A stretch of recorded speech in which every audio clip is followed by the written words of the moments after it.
At the halfway point of GCL round one, it has been a very intriguing halfway point talking points here, because all of a sudden the top teams have found themselves really struggling. The likes of Stockholm Hearts, again, not living up to their expectation. The championship leaders, the Shanghai Swans, having multiple fences down. Ben Mayer finding life difficult. Christian Allman finding life difficult. And all of a sudden it's up to the Prague Lions and New York Empire to go on and take the provisional lead. It's been an outstanding start for them. Let's jump straight into it. The Prague Lions, as mentioned, now the best performing team from Global Champions League round one. A lot of interest around Thibaut Spitz as the young Belgian continues to impress. And once more, Fernando Martinez Soma jumping well with just a single fence down. They lead on 4. Let's then hear from Prague Lions. Thibaut, first to go clear here in Cannes. How did you find the course? How do you analyse it? I think it was quite a tricky course. I think there was a lot of curvy lines. So I think if you rode it good, it could feel easy. But then if you once land too much to the left or to the right, like a whole line, you could be in trouble. So I think you had to ride it well. Yeah. Fernando, as he came out after 4 faults, looked frustrated. But then when you look at how other teams are going, 4 faults for the team's a very good position to be. Yeah, I haven't really followed it so far. But okay, of course, we always go for our own results. And okay, I think Fernando maybe didn't really have the rounds he wanted to have. But okay, I think that's more what he was frustrated for than yeah. Any changes for round 2? I'll stick with Impress. I think Fernando will change to high 5. Thibaut Spitz giving us an indication as to what may come for the second round for the Prague Lions. They currently lead on 4 penalties, just in front of New York Empire on 5. Razorback International, by the way, find themselves in 3rd place. They held on to that 2nd place right until the very end before New York Empire snatched it away. They came home on 8. And according to Christian Kukuk, perhaps a score of 8 on this track might not be so bad. Christian, a very strong start for you, but for the team, not the best round. How did you view it? Yeah, I'm very happy with my round. I didn't talk to Marco yet, actually. Well, it was a little bit unexpected to down. But honestly, I've competed a few times here in Cannes, and this is definitely not over after the first round, that's for sure.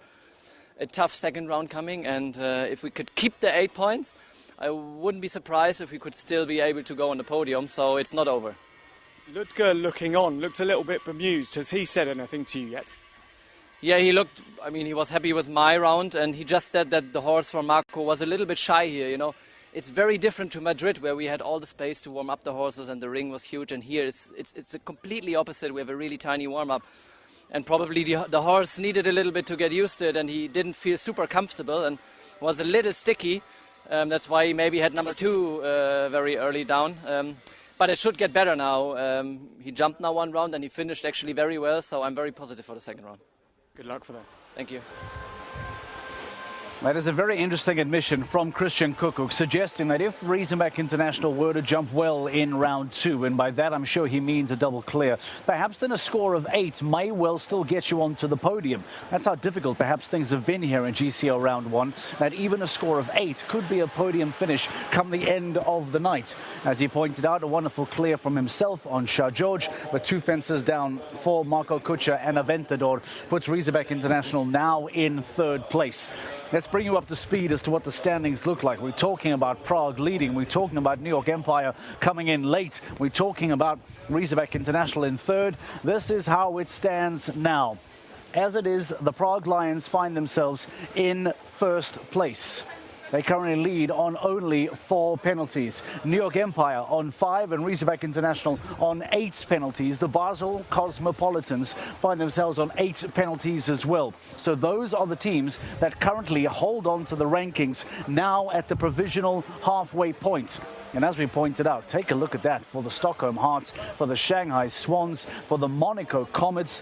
There have been fences falling all over the ground And because of that, some very high scores being registered at the halfway point. We spoke a lot about the Stockholm Hearts, powered by H&M We Love Horses, at the start of the afternoon. The fact that they find themselves very far down in the standings at stage 5 here. We spoke to Marlon Bayard-Jonsson, we spoke to Inigo as well. They told us that a very, very strong performance is needed from the Stockholm Hearts, and unfortunately they have not been able to deliver that performance just yet. Let's hear from Marlon Bayard-Jonsson about that round 1 performance.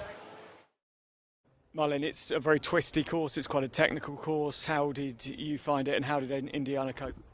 Well, she ended up great actually. It was a big, he asked a big question from me in Indiana today, because we've been jumping small classes, having it fun for the last couple of months, nice and easy, and we got in there and it was, it's a hectic warm-up. She's so on fire and it's hard in there, but she ended up jumping great, so I'm super happy. We spoke earlier in the weekend about staying out of 17th position. It's very much advantage Stockholm Hearts. But obviously you won here last year. It's a very hard place to defend a title. Well, every place is a hard place to defend a title, that's for sure, because it's really, really hard to win. But, we have another round and we're going to fight our hardest. Best luck. Global Champions League round 1 continues here tonight in the city of Cannes. Stage 5 live on the French Riviera. As it stands, Prague Lions lead on 4. We are about to start the second half. The Istanbul Warriors come out 10th. Let's go and see if they can chase down the Prague Lions, who lead on 4. Start line, it is proving to have become. Istanbul Warriors, powered by Carpe Diem Equestrian Team, will restart action. And this man, Hassan Şentürk, he joined the Warriors in the second half of last year in place of Darren Demisoy. He was at the World Cup Finals in Las Vegas in 2009 for 32nd with SIEC Concept. And 2 Mediterranean Games, 09 in Pescara in Italy. And 2022 in Algeria, he won the team bronze and 4th individually. Avant-toi for Hassan Şentürk this afternoon. Makes a very good start, actually. Beautifully down through the first of the 3 double combinations of Ulan Evetsani, 5A and B. This pair, they are at only their second Longines Global Champions Tour show after debuting in Riesenbeck last year. This is very, very smooth. They had a great 140 4-star win in Gorla Minore in Italy in April of this year. But this would really put a cat among the pigeons, because some of the biggest guns have fallen into hot water. And Hassan Şentürk comes under the radar, and Istanbul Warriors are flying into, surely, a brilliant position with an opening clear round. That was very cool, bearing in mind this man's inexperience on this big stage. Hassan Şentürk powers to a superstar for Istanbul Warriors, powered by Carpe Diem Equestrian Team. He seizes the moments. That is very impressive, bearing in mind their lack of mileage on the tour. What's a great start for Istanbul Warriors, and Hassan Şentürk, FSCR, he celebrates. Team owner and manager not riding F4 this afternoon, but delighted with the start that Hassan Şentürk delivers to his team.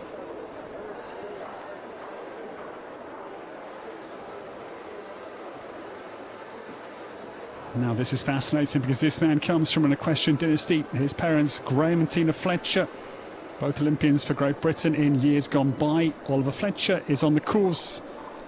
He is the reigning young rider European champion from Oxford in the United Kingdom, but now building a business in Deauville in France. Hello, William. Yeah, you can see the adjustment Oliver tried to make down to 5A and B.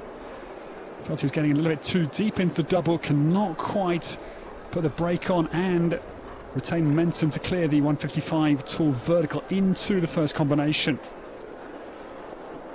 Second error, I'm afraid. Hello, William comes at 8. Oliver, who won the Raymond Brooks Ward Memorial Trophy at the London International Horse Show last year. The U25 rider in Great Britain, who has the greatest potential for future success. And Oliver Fletcher, well, 22 only, you've got to feel for him, because whether he expected Hassan Şentürk to deliver a clear, I'm not certain. No, of course, offence to Hassan, but that is the strength of the course this afternoon. Maybe that just... A wonderful clear from Hassan Senturk, but unfortunately 2 fences going down for young Ollie Fletcher. It means that the Istanbul Warriors, powered by the Carpe Diem equestrian team, will finish on 8 penalties. We continue with Global Champions League round 1. The winners of Madrid are next in the ring. Falcons Wart United are ready to go with Lorenzo De Luca and Oliver Lazarus. If you want to join us here in Cannes on GCTV, sign up for a live pass and come see what's happening in the Global Champions League.